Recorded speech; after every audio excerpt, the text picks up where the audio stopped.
Welcome to our podcast.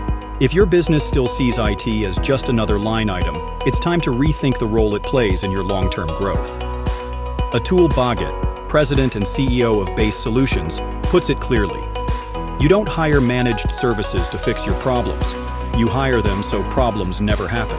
With small businesses now 350% more likely to suffer phishing attacks than larger enterprises, the old break-fix approach isn't just outdated, it's dangerous.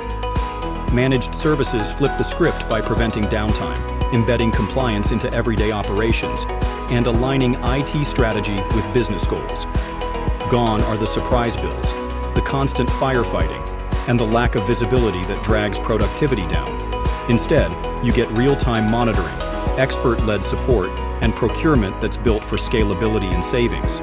With procurement platforms forecasted to hit $9.5 billion by 2028, organizations are placing big bets on IT systems that automate, anticipate, and align. Managed services turn complexity into clarity and risk into resilience, helping businesses stop reacting and start leading. You can read the full article on our website and add this to your Spotify playlist to explore more topics like this.